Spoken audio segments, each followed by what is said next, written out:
Ladies and gentlemen, boys and girls, welcome back to the Mixed Martial Arts channel. We are here today to break down UFC Saudi Arabia. The card has just come to an end. Adesanya versus Imavov.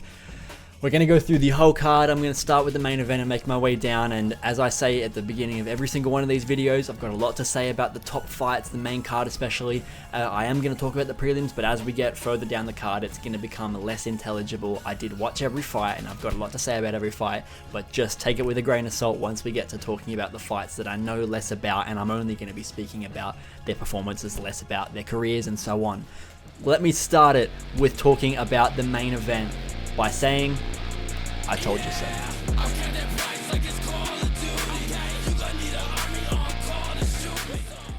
So, Nassourdine Imavov knocks out Israel Adesanya. I've got the biggest grin on my face right now. In the second round. Brother, I couldn't believe my eyes watching this video, okay? Because I made my because I made my prediction with hope and somewhat of, it's not like it was unresearched and I just made it on a whim. I made my prediction thinking that was what was going to happen, okay? But it's a bit of a weird one with Izzy, right? He's in a bit of an unpredictable part of his career, but oh my god, was I shocked when I realized that my prediction was almost perfect, because I said Imavov by right hand down the pipe KO in the third round. So, it happened in the second round, but I will say that this does back up a little bit the point that I made about the longer the fight goes on, the more I think Izzy is going to be likely to win. So, I was kind of correct in that the earlier part of the fight was where Imavov was going to win, and I did think that he was going to knock Izzy out. I said in my prediction video, he's got more power than Izzy. Izzy has better precision and accuracy and ability to land a counter shot, but I believe that just raw power and striking ability is, well, not ability, but raw power and striking force, I give to Imavov, man. I could tell just from the things like the Cannonier fight and stuff like that, Imavov's got a strong, straight right hand, man. Really strong. And God, my eyes lit up like a fucking Christmas tree when I saw that shit land and Izzy starts to stumble back towards the cage. Oh, it's insane. But let's actually talk about the fight. So the first round was interesting. I believe from memory, it's actually a bit cloudy. I can't remember what happened throughout the entire event, except for that first round of Imavov versus Izzy, because I got so overwhelmed and just all locked in on the result once the second round came and the KO came 30 seconds into the round, you know. But I believe the first round went to Izzy from memory, and I think I was saying that he looked good. And that Imavov, maybe it didn't. I've got the statistics right here, ready? The first round, yeah, absolutely. Izzy outstruck him 20-8, and there was minimal grappling sequences. Yeah, I'm misremembering it because of, like I said, how my focus was completely tainted by the finish, but it was absurd. Man, I really want to point something out here. I made this prediction based on the fact that I said I think that if Izzy, who fought Dricus, shows up tonight, he could win. But I don't think he's going to have the ability to bring himself into that dark place that he was definitely able to take himself to prepare for Dricus, and arguably was beating Dricus until that fourth round. I think it was 2-1. I don't remember whether it was the third round that Dricus won or the second. I believe Izzy won the first round, but it was 2-1 going into that fourth round, and Dricus got in there. However, I just felt like coming off the back of the Strickland performance, he had something to prove. He had like the most he's ever had to prove in his career. Like not even close to the Pereira loss, where he had lost the fight, but he had won up until that point the fight, and it was the finish Pereira needed in that fifth round to secure his victory. Comes back and KOs Pereira. Absurd. Then that Strickland performance comes around, and I feel like there's just nothing to prove necessarily for Izzy in that fight, and it brought him to a defeat. And then after having been outclassed by Strickland, he goes into the Dricus fight with something to prove. And arguably, I believe that we saw a really good Izzy on that night. It's just that Dricus is fucking incredibly good.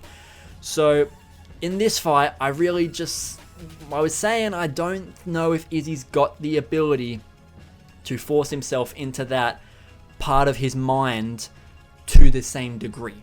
Obviously, he's going to still, but like I don't know if you have, but you've all seen the clip of Izzy like training for the Dricus fight, and he's going, game over, game over, game over. Like he was locked the fuck in for that fight in that camp. You could tell the whole way through it, and the whole lead up to it. 100% he was locked in for that. This fight, didn't hear anything about him in the lead up to the fight. That's a bit different because it is a fight night and it's not a title fight. Yada yada yada. Him and Imavov don't speak the same language. You know how it goes. But I just didn't think that he was going to reach the same level. Now, I was saying, I feel like if Izzy shows up even like 70 to 80 to 90% of the Izzy that showed up against Dricus, he probably can still win a decision against Imavov. But as I said in the prediction video, I did believe that if he doesn't come in perfect, Imavov is going to be so much harder than he will anticipate. And this isn't because he thinks Imavov is shit, which he might, but I don't know. But I'm not claiming that he thinks Imavov is shit. But he knows that Imavov is not Strickland, Pereira, or Dricus. And arguably, this performance may lead us to believe otherwise, but prior to his performance, he hadn't even been showing even the slightest shade of proof that he was as good or on the same level as Strickland, Dricus, and Pereira. Arguably in the Strickland fight, he gave us a little bit of that, but it was a short notice fight for Strickland. He'd still lost. It was more just the fact that he was able to come back in the 5th round against Strickland. So I really, really, really, really want to see Imavov in a title fight, but I do not want to see him skip Hamza. This is the same thing I think that we had with Strickland and Hamza. I would argue it's a bit different because when Hamza got that finish over Robert Whittaker, we were all like, yeah, Strickland's last performance isn't even close to that. So why would we give this fight to Strickland next? Forgetting that we all said, majority of us at least, maybe not majority, but a lot of us said that Strickland beat Dricus on that night at UFC 297. And it was a split decision, so obviously a judge thought that Strickland had won that as well. So there was like a bit of leeway for everyone when the fight gets announced that we're like, yeah, this is what kind of the fight we expected. You know, this is what we thought was going to happen. But this time around, I do think this is arguably a better statement for Imavov than the Whittaker fight was for Hamza. Because Whittaker isn't the antithesis of Hamza. You know what I mean? He is not a style that is made to beat Hamza. Hamza is in fact somewhat of a style that is made to beat Whittaker, arguably. But Adesanya is, I won't say a style made to beat Imavov, but I will say that Imavov is not a style made to beat Adesanya. Not necessarily. Neither is Dricus, really. Actually, maybe he is. Maybe Dricus is somewhat of a style to beat Adesanya because you have to be so far from what Izzy is in terms of just technique and playing his game, which Dricus is so far from that it becomes hard for Izzy to combat. But Imavov played this fight in Izzy's world. He played Izzy's game. He let Izzy hold the cards. We were playing this on Izzy's home turf. There was takedowns, granted, from Imavov, and the commentary made a point that I agree with, that even if Imavov doesn't want these takedowns, he needs to make Izzy believe that there are going to be real takedowns later on in the fight. He can't just make him think that they're all feint takedowns, or they're all just only taking him down to make him think that a takedown's coming. He needed to at least attempt to actually get Izzy down, so that Izzy would be threatened by the idea of a takedown. And the striking, I would say, Israel has more striking talent than Imavov. I would still say that after this fight. But I still believed, and in my prediction video said this, that I think the power of Imavov is enough to beat Izzy. Izzy has fought good strikers, but he hasn't fought someone that's good and powerful. And Imavov is good and powerful, obviously aside from Pereira. But like, you've got like a Costa and stuff like that, but these guys aren't slick and technique based and stuff like that. And I guess I'd argue that Imavov isn't really that technique based either, but he's just a lot more of a clean on the feet striker that does have power. which is not Dricus and is not Strickland. Strickland is very clean on the feet striker, doesn't have power. Dricus is fucking just sloppy as shit on the feet, but he has a lot of power, okay? Imavov is a bit of a weird combination of not being that absurdly technical, but being technical enough and yet still having a lot of power, and more power than Izzy, obviously, which is, I've said multiple times now. So I definitely saw this coming, and to go back to what I was saying about the title fights, the next title fight, I believe that this statement for Imavov is bigger than Khamzat's statement over Whittaker. So I do believe that if we were to just go performance for performance, I'd say this actually makes Imavov more suited for a title fight because of the level of domination in the own realm of the fighter that he fought, being knocking out Israel Adesanya, who no one's ever done before besides Alex Pereira. I don't know if anyone else knocked him out in kickboxing. I just know the one out cold KO from Pereira, and it's a TKO that Pereira got in MMA. No one's actually knocked him out, and I guess I'm not sure if this actually counts as a KO or a TKO. But it's like this, he knocked Izzy out. That was bad. One big shot, the straight right hand that rocked Izzy, and then the nasty uppercut.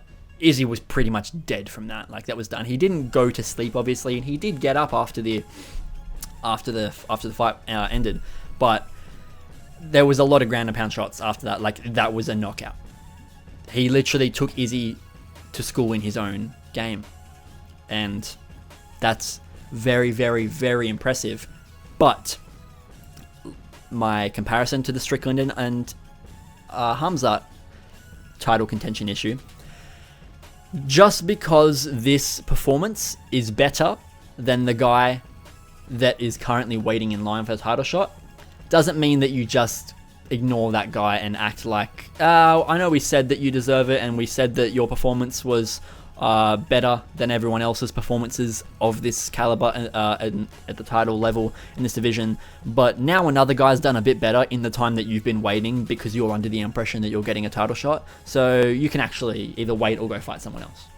So imagine it, like, the reason that we didn't do that to Strickland, even though a lot of people would have wanted to because of the Costa fight, but if you think about it more because of the Dricus fight, where it's like the Dricus fight, Strickland did really well, but then we look at the Khamzat Whittaker fight and we go, that's more impressive. But you got to give it to the guy that you've been telling for months that he's going to get the title shot next. That's why we give it to Strickland. And now, Imavov's performance is more impressive than Khamzat's, just based on getting the guy in his own realm and it not being like, you know, an injury to the jaw, blah, blah. There's a lot of reasons. I'm not shitting on Khamzat's performance at all, but just pointing these things out. Just because of that, you can't just turn around and say, yeah, you know what, Khamzat, you can wait. Okay, we're going to give Imavov the title shot first.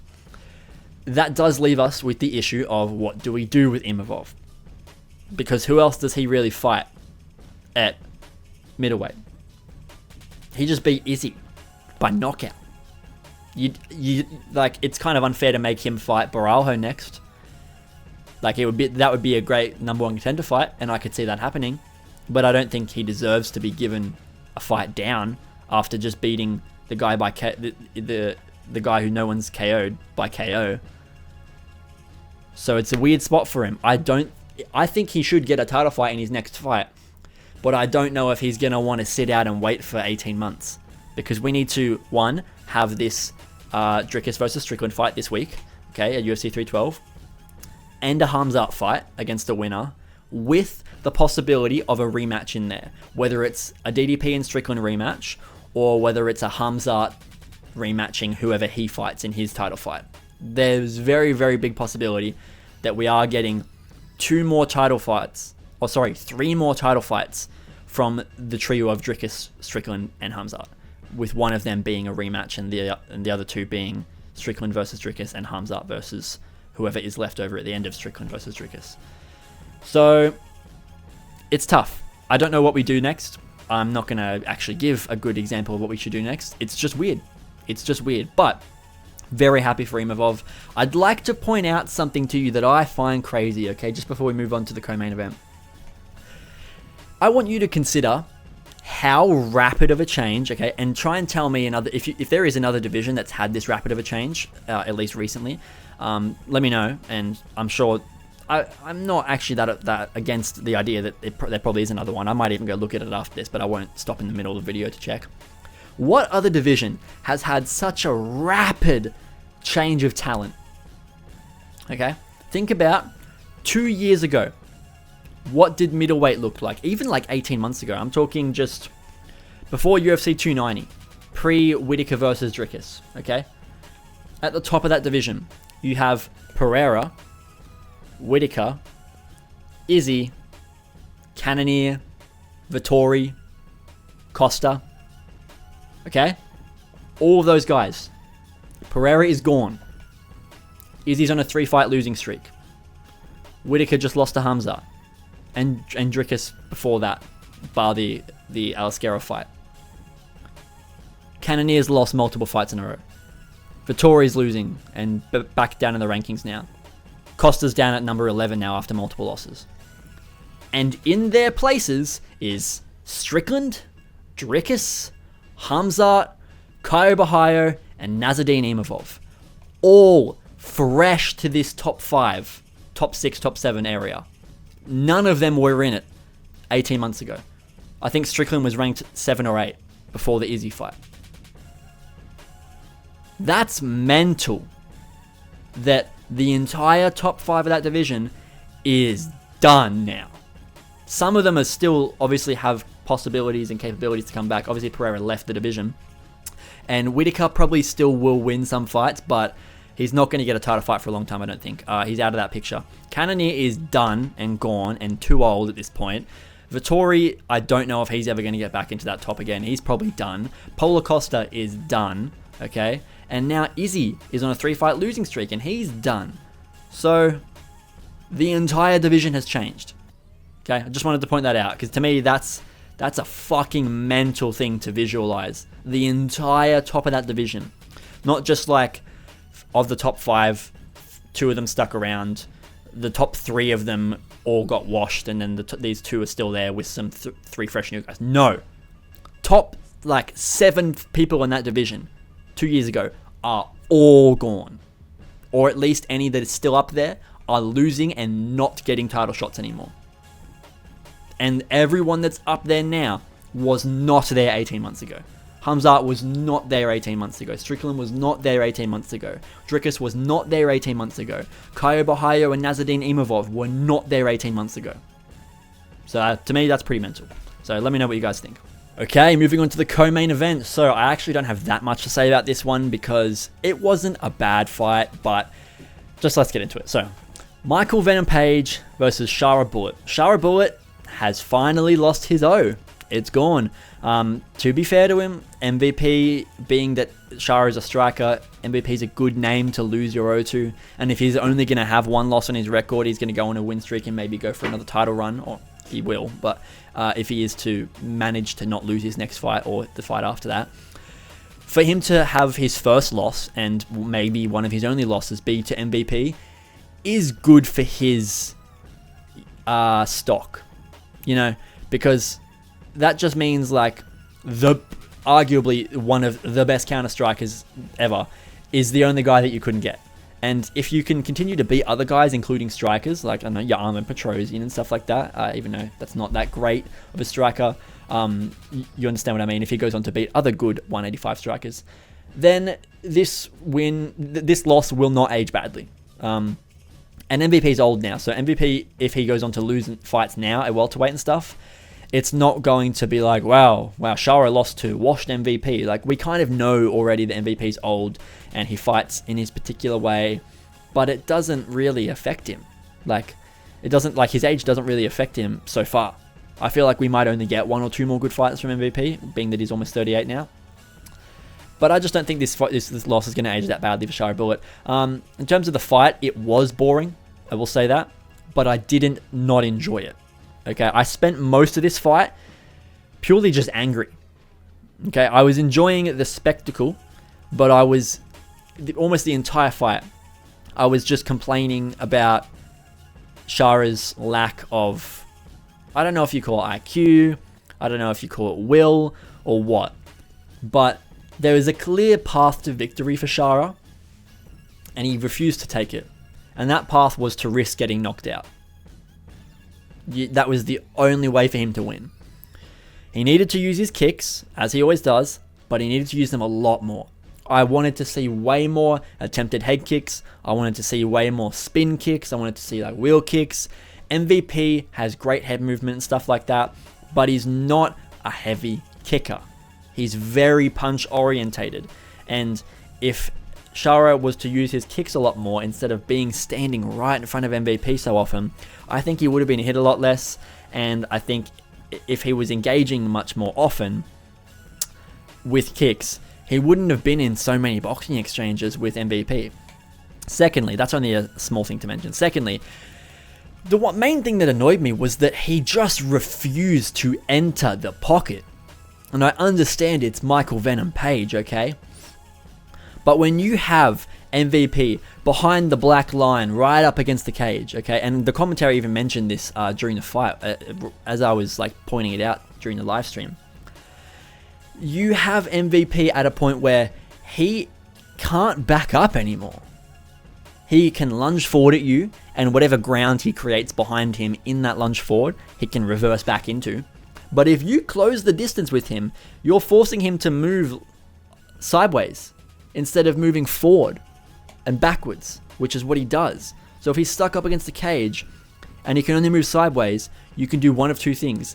Throw something wild where he doesn't have the chance to back up and then counter you on it. There's a much smaller risk of you getting countered if MVP is in a position where he has to focus on minimizing damage of a shot that he's going to be hit with versus trying to not get hit so that he can set up a counter, which is what he's really good at. When you have that opportunity and you're not taking it, it's stupid. And then the other thing that he could have done in that situation is to throw a shot when MVP circles out, because MVP being up against the cage, like I said, can't move backwards, was forcing him to move left or right to get out of being so close to Shara. And every time he did that, Shara wouldn't throw a fucking thing. Whip up a head kick, bro. He has to circle around. You can throw a head kick into the direction he's moving. Even fucking lunge in with a check hook or something, because like I said, he can't move backwards to counter you. I know that you've got short arms. Shara has very short arms, so the punching is not something that I was really expecting him to be taking risks on, but the kicks I was. And even when he's up against the cage in like that, you can throw your low kicks more often. You were throwing a lot of low kicks when you were out in the open with him. Please, for the love of God, throw those low kicks when you're close to MVP, because that's when he can't back up and counter you, okay? Now, if he's going to bite down, like, just stand his base, you know, and, my throat, sorry, if he's going to stand his base and then accept the leg kick to counter you, that's fine. But guess what? When you throw kick, Shara, you lean back. So if he's going to counter you, and you're leaning back, throwing your kick, guess what? Those tiny arms are gonna reach him, because he's getting right up close to you to be able to reach you with a counter. It doesn't matter how long his arms are. You can throw that kick, and when he comes for a counter, he either A, doesn't hit you because you lean back and use that to your advantage, or he might hit you and you exchange a shot where you're ready to be hit, and you check hook him, or you hit him with a shot down the pipe as you're backing up. And even if it's something that throws you to the ground, do it, dude. It's MVP. He's not going to follow you to the mat and grapple you. You're a bigger fighter than him. You fight in a much higher weight class. You've got the grappling advantage and the weight advantage. Just seemed low IQ to me. And Shara's corner was telling him the whole time, you're letting him dance in front of you. You're just letting him control this. You're playing his game. You need to get more aggressive. And I don't know if they specifically said it, but this is the way I felt about it. At that point, get knocked out. You're going to lose. It's the third round. You've lost the first 2 rounds. Just get knocked out if you're going to get knocked out. You can't win a decision anymore. Throw all caution to the wind. And frankly, you will get more respect for being KO'd chasing a finish at the end of the fight versus just staying in that fucking distance point fighting battle with the guy who's the best in the world at it. Just seemed low IQ to me. That's all I have to say about it. Good job to MVP, honestly. The fact that he could do that upper weight class is quite impressive against a guy like Shara, who is a similar style to him, like point fighter, good, I guess karate taekwondo kind of guy is what you would say, kickboxer. So yeah, he said he's going to go back to 170, so that's good. He never planned on staying at 185, even though he literally just beat a ranked opponent in that division. But he is still ranked at welterweight, so I believe he'll go back there. And he's now not on a loss streak, or not a loss streak, not coming off of a loss as he was after the Ian Gary fight. So he can probably get a decent matchup. They might even they'll probably make him fight up the rankings. I doubt they'll give him an unranked guy at welterweight. Now that he's beat a ranked middleweight, they'll probably give him a number 10 or something like that in the welterweight division, somewhere around there. I don't know who's down there. Maybe like a Prates, Maybe now they do Prates versus MVP. I don't know, because Prates probably wants a high-level fight, and he's in position to get a high-level fight now. But we'll see. So that's all I have to say about the co-main event. Okay, next fight down on the card, we have Pavlovich versus Rozenstruik. Now, this is going to be very short because I just have a couple of things to say about it. When I was watching this fight, my take on it was just, I literally sat, in that third round especially, I was sat like this and just going, oh, Pavlovich, you're going to lose so many fans. It's the third, you've already won the decision based on your Stop, dude, you're going to lose so many fans. That's just, to me, that's, I think he has lost a lot of fans with that performance. I would think that, I know that people would be much more likely to jump back on the Pavlovich train if you got a knockout or a KO or even a submission, whatever, over Rozenstruik. Second, third, first round, doesn't matter. You just needed to finish him. And you didn't. And even if you didn't finish him, you had to take him to a decision where you just outstruck him. And guess what? You were outstriking him. Well, am I correct? Yes, look at these statistics. Every round, 11-7, 3-6. Jairzinho actually outstruck him in the second round, to be fair. But he got a lot of control time in that second round, though. 2 minutes. Wait. 2 minutes, yeah. And then in the third round, it was 11-4. That was mainly ground strikes, so I'm going to go ahead and say correct. It says there's 0 ground strikes in this fight, as if Pavlovich didn't spend literally 3 minutes of the third round on the ground throwing ground and pound strikes. But okay, whatever, you fucking retards. You can't fucking track statistics for shit, UFCstats.com. I just was disappointed with this one. So he's coming off the massive round 1 KO streak that he had, and then he goes on to lose to Aspinall in the first round. That's fine. I don't think that Pavlovich even really lost much stock in that fight, because 1, he hit Aspinall, which is impressive, and 2, it's Aspinall, and you lose in the first round because he's powerful, and just in a dick measuring contest, he got you. That's fine. Then the Volkov decision comes around, which is very different, and it's a long, drawn-out dismantling of Sergei Pavlovich by Alexander Volkov. And that is very different of a loss to have, and it's a very different fucking thing for us to see happen to Pavlovich, because I don't think he's even ever seen a decision in the UFC before that, let alone lost one and had lost all 3 rounds of it. But he did in that fight badly. So coming into this fight, I was thinking Jairzinho's a very knockoutable guy. He's been knocked out by a lot of the big punches in this division, and I think he's even lost decisions to some guys in this in the heavyweight division. So you've got a very attainable loss streak ending fight here, Pav. And it looked to me like he was better on the feet than Rozenstruik, but he just wouldn't stay on the feet with him. So I don't know if he was injured. I don't know if he got really bad corner advice, but it's not like you showed a new part of your game where I decided to wrestle in this fight because I've been practicing it a lot and I think I wanted to show it off to the fans. No. your grappling was frankly terrible. And your ground and pound was so, like, amateur is the only word I have for it. I don't like being the guy that's not a fighter, that's a fucking kid on the internet sitting here yapping about other men's achievements, you know what I mean, and then talking shit about it. But I want to be honest and truthful about my analysis of these events, and Sergei Pavlovich tonight, on the feet in moments, looked okay and looked like he was just trying to be more calculated, and maybe he was taking a bit of a different approach to how he had approached some of his previous fights, and knowing that Rozenstruik is a guy who is not walk-throughable on the... well, he is somewhat... He's not.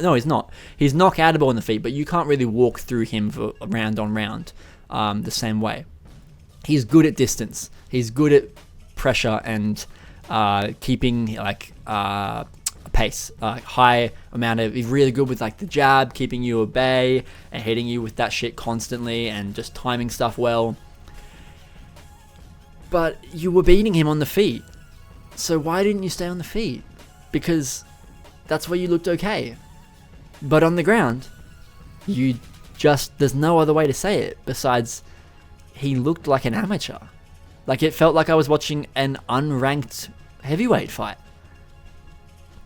Shamil Gaziev versus Thomas Petersen was better than this fight, and they were both unranked. I don't know what went wrong for Pav in this. I know what went wrong in the fight. I don't know what went wrong in the game plan and the fight IQ and what his corner was telling him. Because, granted, I'm saying this about a guy who won the fight. Like, do you know how mental it is that he won the fight dominantly, and I'm actually sitting here not even saying anything bad about Rozenstruik. I'm just talking shit about Pavlovich. Because I couldn't even fathom what I was seeing. Hence, me sitting here going, you're going to lose so many fans. Like, I don't know, I'm going to stop yapping about it because I've been talking about it for a minute, but it was weird. That's all it was. It was just strange to watch. Because even in the moments when we're on the ground, he's like... It's like he doesn't know how to throw ground and pound. Is Rozenstruik really that incredible of a ground and pound nullifier that he makes you look unranked on top of him? You were like number 2 in the world at one point, or number 3 in the world. And you can't mount ground and pound on a guy who's shorter than you with worse reach and arguably fatter than you. It just doesn't really make any sense to me. Like, as far as I know how heavyweight works, if the guy is bigger than you, fat-wise, not taller than you, doesn't have better reach, doesn't have better power, and you get him on the mat, how are you not hurting him? And if you're not, why are you staying there? There was literally a point that I mentioned. Okay, this is the last thing I'll say about this and I'll move on. The ground and pound that he was mounting on Jairzinho in the 3rd round literally looked like a UFC 5 animation. And I say that because it didn't look like he was actually hitting him. It was ground and pound where he's on top of Jairzinho, chest to chest, okay? And he's ripping the body, the ribs of Jairzinho. And he's literally hitting him like this.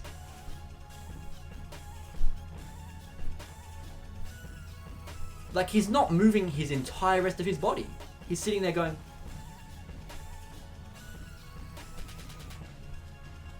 Like, it looked stiff, lack of technique, no thought, and it wasn't working. Jairzinho's not defending against it, and you're not upping the power because of the lack of defense. It's just constant... I don't know how else to describe it. If you guys saw, and you know what I mean, let me know. Because to me, it literally looked like a UFC 5 animation of just like, the guy's just pressing the same thing over and over again, and the guy on the ground's just going... every time you hit him. Like, it's not, there's no defense, there's no, oh, okay, I'm getting hit, let me try and roll to a side from Jairzinho. There's no Pavlovich looking to make those body shots useful to hide it, so to hide another strike. So you go body, body, body, head, body, body, body, head, or something like that. Not at all. So I don't know. I've spoken about it enough. I don't understand what happened in this fight, really. Like, I don't know what the game plan was. I don't know where the IQ went. I don't know if his corner was telling him that he was doing good or bad. But I just think that Pavlovich lost a lot of fans in this fight.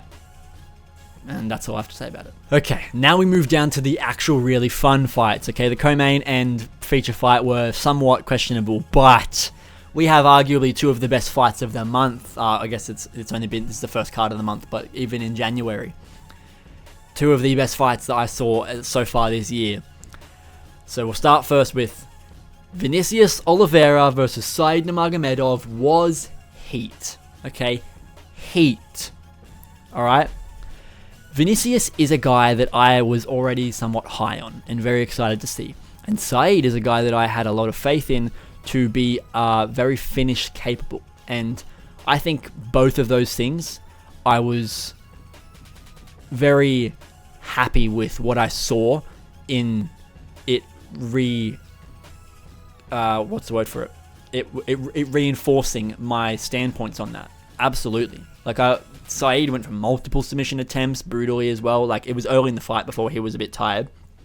And Vinicius does his thing just as I expect. Brutal striking, super dynamic, great takedown defense. And the main thing about this fight, just overall, it was very fun. Just non-stop, ridiculous. They're both hands down by their waist, just swinging shit at each other. By the end of the second round, they're both exhausted. Okay? So the third round was much slower, but still very fun, might I add. This got fight of the night, rightfully so. I gave this fight of the night as well. This or for Ziam versus Mike Davis. But man, there's just something that needs to be said about the fact of, I know it's a bit of a cliche thing to mention injuries and stuff like that, and the fighter who having fought through them or whatever, or he lost because of his injuries, yada yada yada. But dude, Vinicius says he injured his rib months ago, and the injury popped back up again 10 days before the event, to the degree that he said, I couldn't breathe and I couldn't walk, but something inside me was telling me, don't pull out of this fight. This is just, the words he used was like, I know that the people would want me there, that the fans would, the audience would appreciate this. And he's right. But he also, I could tell that he's giving a bit more of a something inside me just told me that you can still do this. And one, that's mental, to have a rib injury that you can barely fucking go through, walk through, and be like, you know what, I will fight this guy. Two, he made it throughout the entire fight without making it obvious at all that he was injured. And the moment the fight ended, the final bell rings, he literally gripped his rib and started like almost crying. He's like, like as if he's just poker faced for 17 minutes, 3 5-minute rounds and 2 1-minute breaks. I didn't pay attention to what was happening in his corner during the gaps in the rounds, so maybe he, I believe he did mention a injury at some point, and the commentary pointed that out, but I had no idea that he was in pain the entire time. And he's literally just poker facing the entire fight, okay? Thirdly, not only was he doing that through the entire fight, but we're talking about a rib injury, okay? You feel that with every movement, with every punch thrown, with every kick thrown, with every sprawl of a takedown, with every takedown you shoot, you feel that shit moving. You feel your abs tightening around it. You feel your chest tightening down onto it when you're squeezing. Everything is movement in your ribs. So, like such a commonly active part of the body during fighting. Fourthly, he, on multiple occasions, got like... Saeed's a great striker. And he's a very, very good, I guess, yeah, taekwondo kind of striker. He's got really good kicks, okay? Multiple times. Vinicius just ate with a straight face. At least I did not see any wincing or expression change. With a straight face, 8 spinning back kicks to the body. And he's got a broken or fractured or bruised something rib. You're getting booted in the stomach on your ribs when you have an injury there by a Nurmagomedov. Okay, that name is starting to hold less and less value as in 2025, 100%. But to just poker face that shit, to me that's mental. Incredibly impressive. I was already like, at the end of the fight, I was like, wow, yep, this guy's fucking kept me as a fan. And then he starts wincing and going, oh, and I was like, oh wow, he's really hurt. And he just poker faced the whole fight. And then he goes on to the interview and explains that he's had this injury for ages. And he got it again in the lead up to the fight and decided not to pull out. And then it popped into my head, like, hold on a fucking second, he was getting booted in the fucking stomach. Like, I think in every round, Saeed landed a spinning back kick to the body, or a body kick, or a teep kick to the stomach of Vinicius. I think that happened in every single round. And he just fought through it. And arguably, kind of crazy that if that's the case and he is injured, you're going to get more and more injured the longer you're fighting. And you're going to become more and more likely to give in to the pain, likely to start to slow down and be like, I'm not willing to make myself go through these massive, sharp, digging pains with these big movements as often. I'm going to do much less output in this third round. He got faster as the round went on in the second round. So in the first round he loses, and in the second round he picks it up and gets better and faster and wins the second round. And then in the third round he had worn Saeed down enough that he could maintain that pace even a little bit slower and still beat Saeed. But that is just absurd to me. So I was already really, really high on this guy. I'm very high on him. Saeed, I will say as well, was very fun in this fight. Looked really good as well. Got very tired, but it was a high-paced fight, and there was a lot of output. So I can't necessarily blame him, but I think it's worth noting that the Nurmagomedov cardio, not even just Nurmagomedov, the Dagestan cardio is becoming less and less of a boogeyman kind of trait or attribute to have. I think it's not a Dagestan thing. It's a Khabib thing. Khabib was the only one that had just the infinite cardio. And even Islam is on that level of having like ridiculous cardio, but we've still seen him broken at times. Like in the Volk fight, obviously there's the weight cut issues, blah, blah. And even in the Poirier fight, he looked a bit tired towards the end of that fight, but it was a grueling fight. But still, compared to other fighters, Islam is very, very good at managing energy and keeping himself capable of outputting at a very high level in the fourth and fifth rounds of a fight. But it's just them two, in my opinion. Umar doesn't have that. He has good cardio, don't get me wrong. I hate how much people are hating on Umar for that fight with Merab. Merab is the cardio guy. For him to have gone to a decision with him at that high of a pace and win 2 rounds is mental. Okay? But still, Umar, we see, towards the end of the fight, he just couldn't continue. The cardio was he just had nothing left in the system, basically. And Paul Hughes versus Usman Nurmagomedov was a similar thing. End of the fight, Usman is fucking dejected and very tired and worn the fuck out. Weird to see. And then in this fight, Saeed is a guy that's already got a couple losses on his record anyway, and he's not actually Nurmagomedov. Nurmagomedov is just from the same village. And he got tired at the end of this fight. Even in the second round, he got tired. Him and Vinicius were both looking very tired in that second round, but these guys have been training their whole fucking lives since they were kids, bro. Wrestling, cardio-based workouts. They're getting tired with some of these guys that probably didn't do that long. They probably started jiu-jitsu when they were 11 or something and then decided to learn how to strike when they were in high school, like 16 or something like that, you know?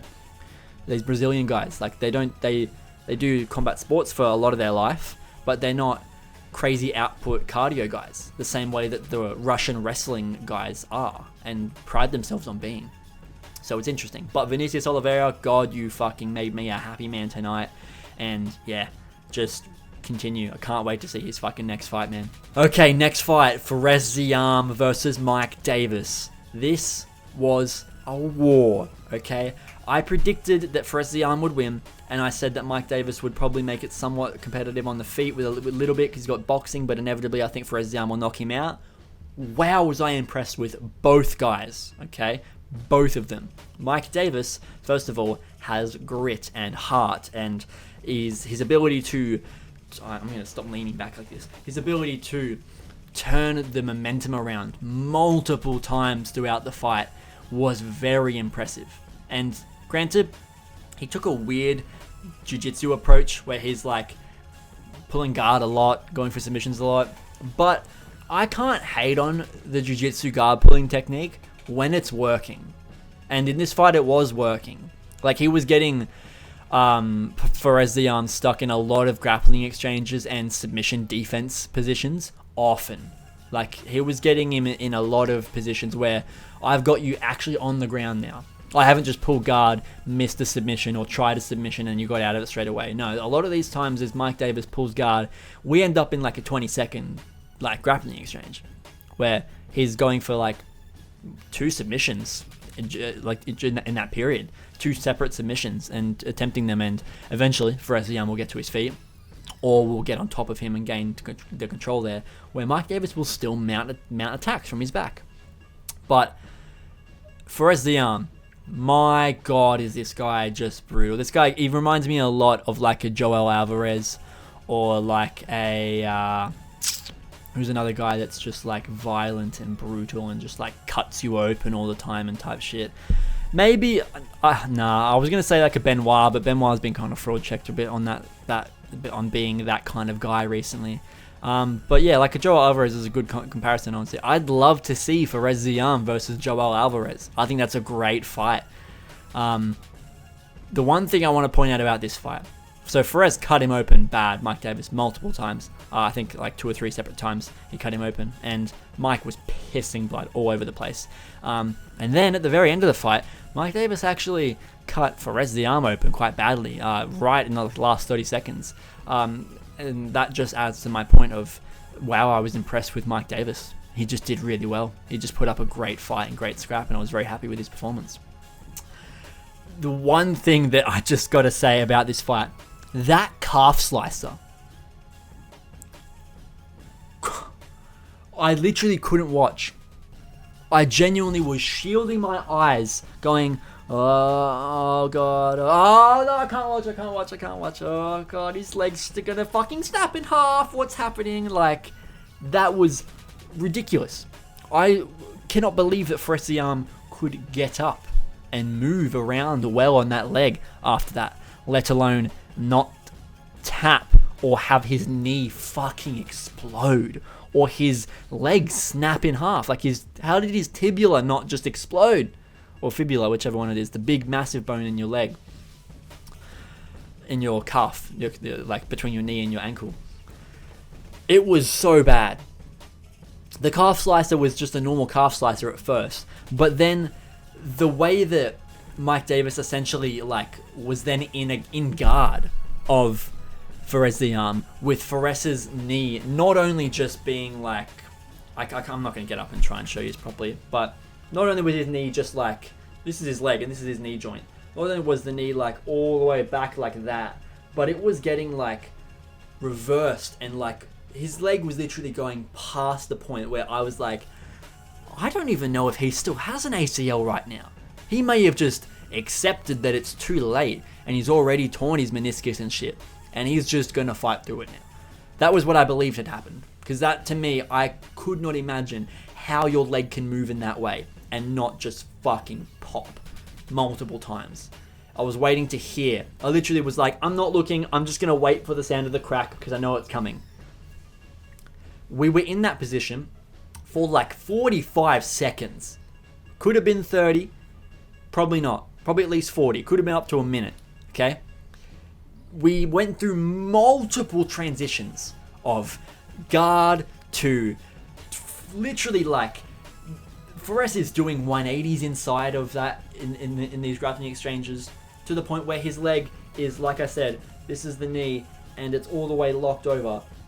It's not only just like almost passing itself where it's like, oh my god, that's fucked. It's going in like the other direction as well. Like it just, oh god, it makes me feel gross and icky talking about it because I can't stand like joint, just like demolishment and popping and shit like that. But mental, the flexibility of Ziam, mental and impressive.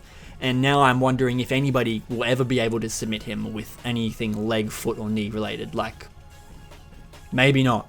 Maybe that was just really unlucky for Mike Davis to have had him in such a compromising position and for us to have been just super lucky to have moved in the right ways. Excuse me, and to have applied, or to de-applied, there's a better word for it, but to have removed pressure and motion from certain actions that he's doing where he doesn't like tense up his leg while he's like trying to get up and stuff, because if he did, maybe he would force so much pressure into his knees that they just fucking explode because he tries to force too much movement into his knee to post up on his other leg or something, and then the kinetic force just is inevitably in his leg because he's tensing his body. We'll see in his next fight. Mike Davis, unfortunate. You have a lot of fun fights and then lose them, and then lose and then don't come back for a while and stuff, but we'll see what happens to him next. But Ziam, my guy, get this dude a ranked fight immediately. For the love of God. Jesus Christ. Hell yeah. Okay, moving down the card. So we have Muhammad Naimov versus Kaan Ofli. I actually don't have much to say about this at all. In fact, I'm genuinely going to pretty much move past it. It was okay.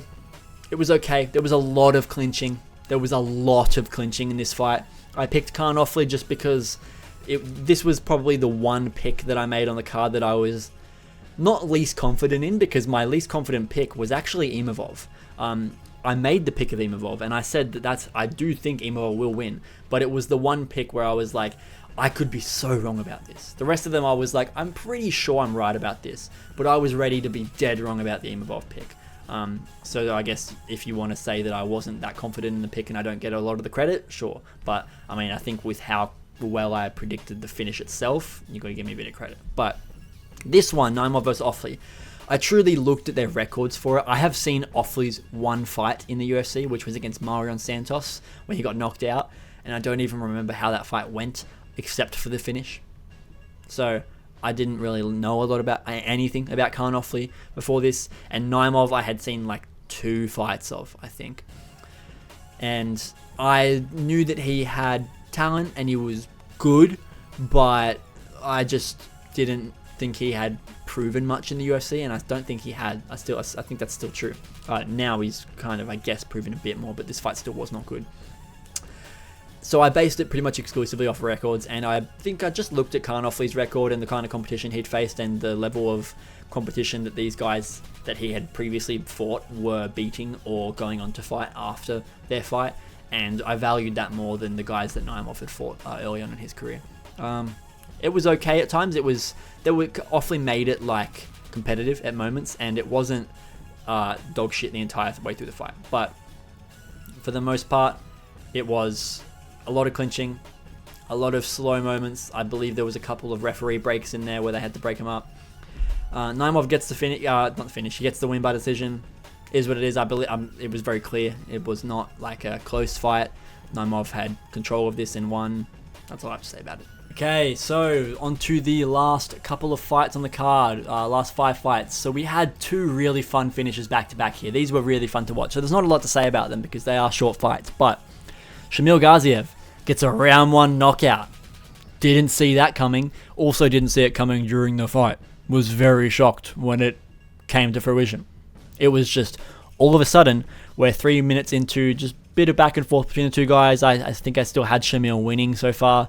But Shamil the Blob Gaziev gets it done in the first round. The big meaty hook. It wasn't a big meaty hook, it was a straight right hand. But it was very meaty, for sure. Because Thomas Petersen hit the fucking, like, I don't even know what you call it. But this happens a lot to guys, where they're not knocked out, but you see them drop pretty ragdolled. They're awake still, but they hit the mat and they do the Mexican wave. I also recently learned it's not called the Mexican wave anywhere else in the world. That's an Australian thing, but we call it the Mexican wave, where you do it at a football game or something like that. You go whoa, and the whole crowd does it along the thing. They hit the mat, and it goes. Their arms go over the back of their head, and they slap on the canvas behind them. That's when the guy, he's not knocked out, he's not unconscious, but he's done. Like, there is no need to follow up there. That's because this, flat on the mat, with your hands not here, no legs up for a guard, and your arms are like this, that's about as far as it gets from intelligent defense. So, pretty clearly, that's the end of the fight. Shamil Gaziev gets a round 1 knockout. Good for him. He needed something like this. He had the Dontel Mays performance, and he claimed that he had a broken hand in that one, which affected his ability to perform, which I can definitely see being possible after this performance. Maybe it's not true. Maybe it is. But he did have a finish in his Contender Series fight, rear naked choke over an undefeated guy, and he did have he did knock out Martin Bidet as well. So like his only 2 UFC fights were both finishes, and then he got the Rozenstruik fight, lost by cardiac arrest, and then in the Dontel Mays fight, he claims he has an injury. So I could see, and considering he comes back and gets a round 1 knockout immediately after that, I can see it being believable that he did have a broken hand in that fight. And he's got lots of finishes earlier in his career, like he's fighting fucking cans, but round 1 KO, round 1 KO, round 1 KO, round 1 KO, round 1 rear naked, round 1 KO, round 1 rear naked, split decision there against the guy who was 13-0. Round 2 KO, round 1 KO, and then gets into the Contender Series. So good for Shamil Gaziev. Excited to see him continue. Maybe we get a fun get him against a decent unranked heavyweight. I can't think of any names. I don't actually know many unranked heavyweights. Heavyweight's a bit of a small division. There's not that many fighters in it. But not a ranked fight. He doesn't deserve it. He just had attempted to fight Rozenstruik before and got very much outclassed by him. He needs to continue to get better and test himself against good, talented guys at heavyweight. Not a blob. Okay, I know he's a blob. Shamil the blob Gaziev, but Shamil the real deal Gaziev. Sorry. Shamil the real deal meal deal Gaziev. Okay. But he needs to fight someone that is just a bit above a Thomas Petersen, but still much below a Jairzinho Rozenstruik, if that makes sense. I'm excited to see what happens from next. That's pretty much all I have to say about it. So if we move down the card, next below that, another round 1 finish. Terrance McKinney is probably not back, but he's still here. He's not left yet. Okay, we'll say that because the guy does have 7 losses. And he was fighting a guy who also had 7 losses. They were both, I think, 15-7 and 14-7. He's got 4 losses in the UFC, 1 in the Contender Series when he lost to Sean Woodson. And he's been knocked out by Drew Dober, knocked out by Ismail Bonfim, choked out by Nazim Sadikov, and knocked out by Esteban Rivovic. But he has also knocked out Favola, choked out for Ziam, which is aging very, very well as a win, choked out Eric Gonzalez, knocked out Mike Breeden, knocked out Brendan Marotte, and now he's knocked out Damir Hadzovic. So he's not fighting ridiculously well-talented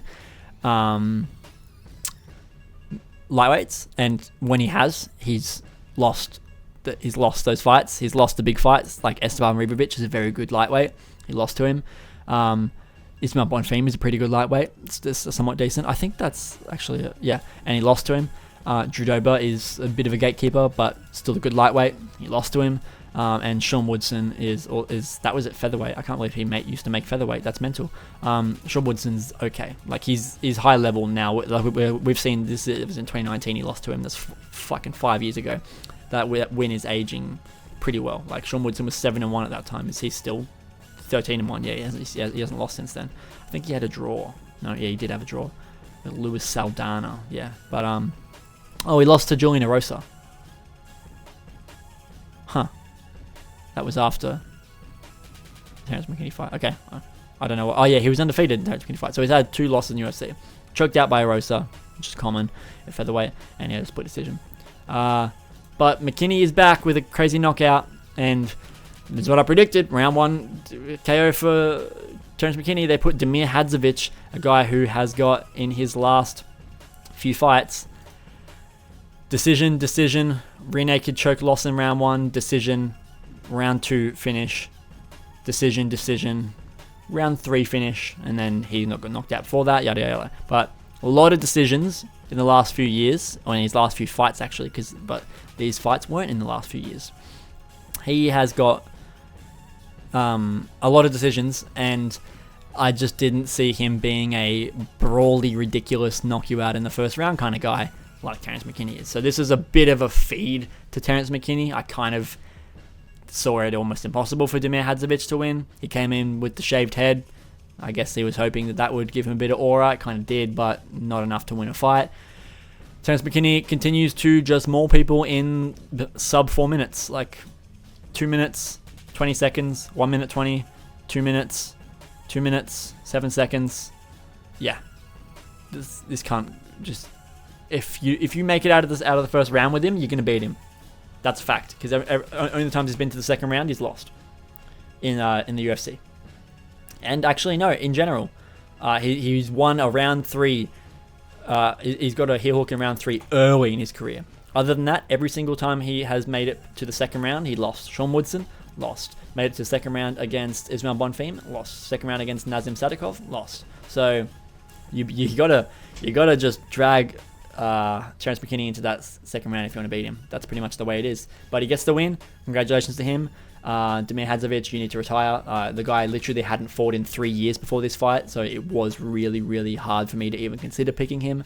McKinney was the clear option here, and it paid dividends to pick him because I was correct. So, yeah. Moving on. Okay, below that one, this was somewhat of a fun fight. I won't hate on it too much. It was the only female fight on the card, so it's, I said in my prediction video, this is going to be the fight that breaks up all the fun. I was wrong. The fight that breaks up all the fun was actually the heavyweight fight, which is ironic. The ranked heavyweight fight, the unranked heavyweight fight was actually very fun, but the ranked one was fucking terrible. But Jasmine Jasudavicius gets a win, a pretty dominant win too. Unanimous decision victory over Mayra Bueno, who is a previous title challenger at the division above her. It's pretty hard to deny that just is a good look for you. It just does look good on your resume, full stop. So she got it done with a lot of grappling. She was kind of not winning. There was moments for her, for sure. I'll look at the striking numbers while I talk. But I believe it was mainly a grappling edge that she had over Mayra Bueno. Yeah, she did beat her in striking. Like she did land more strikes than her, but how many were ground strikes? Apparently none. I don't know why it's saying there's none ground strikes. I feel like there was definitely ground strikes for sure. Round 1, Jasmine was ahead. Round 2, Jasmine was ahead. Round 3, she was actually ahead on strikes every single round, to be fair to her. But Bueno is the one with the more power, I would say. She's bigger, got more finishing capability. Jasmine Jasudavicius has a lot of decisions in her record, and she's got another one tonight. Whereas Mayra Bueno was actually a pretty finish-heavy fighter for a female fighter. No offense. But Jasmine just kind of did what she needed to do. How much control time did she have? She had 7 minutes of control time. She got 3 takedowns on her. The total strikes are very high. Actually, the total strikes are 160 to 40. But the significant strikes are 56 to 37. So apparently 108 of the strikes that she landed were not significant strikes, which is kind of fucking mental. And out of Mayra Bueno, 37 of her 41 were significant strikes. So, like I said, Bueno is the one with the more power and the more pop in her shots, but Jasudavicius landed a shit ton. And got her down, controlled her, did her thing. Fair play to her. She's ranked in the division still. Mayra Bueno this was the chance for Mayra Bueno to get ranked, moving down a weight class. They might bump Jasudavicius up a spot or 2 because she beat a girl who's ranked really high. I think she's ranked top 5 or top 6 or 7 at bantamweight. So I think they'll give her a little bit of a boost for that. But yeah, good for her. I'm sure she'll get a pretty high matchup. Probably someone like in the top. I don't know. They'll probably give her like a number 7 or 8 at this point. Maybe even number 6 at flyweight. So good job, Jasmine Jasudavicius. All right, second last fight on the card, we have Bogdan Grad vs Lucas Alexander. This was a pleasantly fun fight, and my prediction was actually pretty much the inverse. What happened in the fight was pretty much the inverse of what I predicted. Now, I did say Bogdan Grad would get this fight done. I believe I said by finish. I could be wrong, and if I am, I apologize. But I'm pretty sure I said Bogdan Grad by finish, and here we are with Bogdan Grad getting the finish victory over Lucas Alexander. But in that prediction, I said Bogdan Grad is a guy that has a wide array of finishes by many, many different techniques. He's got 15 wins. I believe in those 15 wins, I counted like 7 or 8 different things where it was like wheel kick, head kick, punches, ground and pound, ninja choke, guillotine, rear naked choke. Like so many fucking different kicks, punches, chokes, like leg locks. Like I'll read it out to you now because it won't take long. In his career, the finishes are just insane. Look at this. Punches finish, leg kick finish, punches finish, Kimura finish, ground and pound, ground and pound, ground and pound, guillotine, heel kick, flying knee, guillotine. Like, and even if we go to his amateur career, triangle choke, punches, KO, head kick. It doesn't say what kind of finish that was. The rest of them it doesn't say, but crazy. Guillotine, flying knee, heel kick, guillotine, ground and pound, Kimura, leg kicks and punches. Like, that's fucking ridiculous to have such a wide array of finishes. And Lucas Alexander does not have quite a wide array of finishing. Wow, he's missed weight twice in a row in the UFC now. That's kind of mental as well for Lucas Alexander. He should fight at lightweight. I don't know if they'll let him fight in the UFC anymore. He's 3-1. He's 1-3 with 2 weight misses. But he's got an injury win. He's got a KO win. He's got a ref stoppage win, and that's it. The rest of them are all decisions. So he's got less fights. Granted, he was 8-4, whereas Bogdan was 15-2, or 14-2. Now he's 15-2. But in the fight, my prediction of that being the case was proven to be opposite. It was actually Lucas Alexander that was the one throwing wild techniques and a ridiculously large array of things and popping up. I believe he threw up multiple submissions as well. Let me check this real quick. Bogdan, submission attempts, no submission attempts, takedowns from Bogdan Grad. Yeah, reversals from Luke. Yeah, okay. I don't remember exactly what it was. Sorry, I apologize. This is the second last fight on the card. So I watched this fucking 9 hours ago. So sorry, but it's just it was just weird to see my prediction be directly inverse of how I thought the fight was going to go. Bogdan Grad, however, still gritted down. I think he was losing. From memory, he lost at least the first round, maybe even was losing the second. No, he was winning that second round by far. Yeah, 100%. But he lost that first round clearly. 5 strikes to 15. Yeah, and he came back in the second round and did a lot better. I like what I see from Bogdan Grad. He's a very built, stocky, short guy. He looks like a good size for this division. He's got a lot. He does still have an array of attacks. Don't get me wrong. I just didn't see him as the guy that did it anywhere near as much as his opponent, Lucas Alexander, did, which was why it was weird. But he did really well. I was impressed to see he got a beautiful finish by punches from the top. Like, once they were in mount, he just got on top of Lucas Alexander, and Lucas just could not get out. He was stuck in full mount, just getting blows rained down on him from above, and eventually the referee stepped in. I like what I saw from Bogdan Grad. Welcome to the UFC. I believe this was his first UFC fight. Allow me to double check myself. It was. He had a Contender Series. Oh yeah, he was touted as having like one of the best Contender Series fights in a while. Lost to Tom Nolan on the Contender Series in 2023, and then came back after 2 more wins and beat Michael Aswell, who in a split decision, which is crazy to get a contract on a split decision in the Contender Series, but he did. Because supposedly it was a really good fight. I don't remember. I probably did watch it, to be fair. I believe I watched the entire series of these Contender Series, but I just didn't remember everybody's names and stuff like that. But congratulations to him. Welcome to the UFC. Final fight on the card. I'm literally going to cover this in 30 seconds. Hamdi Abdelwahab. Too slow. Didn't engage enough. Just not good enough. Jamal Pogues. Just too low output. You did beat Hamdi Abdelwahab, but you suffered a similar issue to him when you guys just weren't engaging. This is a heavyweight fight. It went to a split decision, and it was a robbery. They gave it to Hamdi Abdelwahab. I don't know if they gave it to him by 30. I think it was 30-27 for Jamal Pogues for one referee, for one judge, and the other two both gave it 29-28 to Hamdi Abdelwahab, which is mental. I definitely had it 30-27, maybe 29-28 for Jamal Pogues. Really sad for Jamal Pogues. Apparently he's coming back off a really big long layoff. and this was his chance to get back into the UFC. I hope they don't kick him out after this loss. I hope they can see that Hamdi Abdelwahab is a steroid cheat who barely won the fight, but it is what it is. So that one's sad, but yeah, got nothing else to say about that. Guys, that's the end of the video. Hope you did enjoy. To wrap up, if I include the Jamal Pogues fight as Jamal Pogues winning, because I think he did, then I went 8-3 on predictions tonight. So fucking sweet with that one. And the only ones I got wrong was Jasmine, Jasudavicius, and Mayra Bueno Silva. I'm fine to have gotten the only female fight on the card wrong. And I picked Kaan Ofli against Muhammad Naimov. And like I said, that was the one pick I was the least confident in and had the least amount of research and the least amount of backing into. And I picked Shara to beat MVP, but MVP beat him. So that's the one thing I'm pretty happily I got wrong. MVP versus Shara. Rest of it, Nassourdine by KO in the way that I predicted, which is mental. Pavlovich didn't get the KO like I predicted, but he did win. Vinicius Oliveira, I think I said KO, but he got the decision, and it was a beautiful fight. For Ziam, I believe I also said KO, but he got the decision. Beautiful fight. Shamil Gaziev, I think I said decision. Got a round 1 knockout. Beautiful job. James McKinney, I said a round 1 knockout. Gets it done. Beautiful job.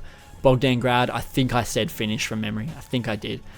Good job. And Jamal Pogues, I said by decision, and I believe he won the decision. So that's going to be it for tonight, guys. Hope you did enjoy this event and this breakdown video. Another long one as per usual. We are here post 1 hour 10 minutes. These videos are probably always going to be this long, even though I sometimes go, I could get through this in 40 minutes. I don't ever. The main and co-main and feature fight, the first like 3 or 4 fights in the card always take me like 40 minutes, and then I manage to get through the rest of the card in like 30 minutes. Like I go through like 4 fights in like 40 minutes, and then the next like 7-8 fights I get through in like another 20 minutes, 25 minutes. So I don't know. I just love to talk about the fights that I actually have a lot to say about. So I hope you guys did enjoy this video.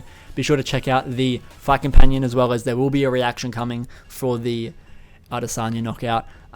There probably won't be any other reactions because the rest of them were decisions and they were good, but not something I can make a big long reaction video for. So check out that reaction video when it comes out. Watch the Fight Companion. There will be chapters with along the timeline to help you find whatever fight you want to watch my reaction to. I would love to see you guys in the stream for UFC 312 this weekend. Yeah, I know it is a shit card, but the prelims are actually stacked. Okay, if you're not aware of it, there is really good fights. Jack Jenkins' fight is awesome. The Alexander Topuria versus Colby Thickness fight is going to be really good. We've got Tom Nolan fighting Vyacheslav Borshev. We've got there's a couple other fun fights I can't quite remember, but lots of fun Australian prospects. Quillan Salkild is fighting Anshul Jubilee. I've got a lot of faith in Quillan Salkild to be a good prospect. We have Jonathan Mikalev versus Kevin Jusay, which is a sleeper. I don't know if anyone knows just how good that fight's going to be, and so on. There's a couple of other fights in there too that are good. And the main and co-main event are also going to be great. So I'm going to watch most of those prelims on the stream. I don't think I will watch any of it live before I start the stream. I'm probably going to wait until the stream starts and then watch those select prelims that I'm really excited to actually see the result for, because usually I watch a lot of the prelims before I start the stream, but I don't want to waste the good fights early and then sit there for the shit fights on the main card, which is what they are, like the Justin Tafa and the Jake Matthews and the Jimmy Crute fight. No offense to those guys. Love you all, Aussie boys, but you guys don't belong on main cards, unfortunately. Jack Jenkins fight literally should be higher than all of those, but it is what it is. Join me for that stream. It'll be very fun, guys. I'd love to have you there. Check out the reaction videos that'll be coming, as well as any other clips. Check out the second channel, Mixed Martial Plus. That channel is a mix of both gaming content and MMA clips. I post reaction videos and stuff like that, as well as things like clips from the live streams talking about news. That stuff's all going to be on there. If it's just short 2, 3, 4 minute videos of me talking about something, less edited, more of just a little piece of clipped content for you guys to enjoy. So check out that channel. I'm sure you'll be able to find something you enjoy. Thank you for being here, guys. Be sure to leave a like, subscribe, turn on notifications so you don't miss an upload. All the live streams, you'll be notified half an hour before the live streams start and when they start, so that you do not miss my Fight Companions. Thank you for being here. If you're still here at the end of this video, you're a G. I love you. Thank you guys for being here. And I'll see you guys all in the next Mixed Martial Arts video. Goodbye.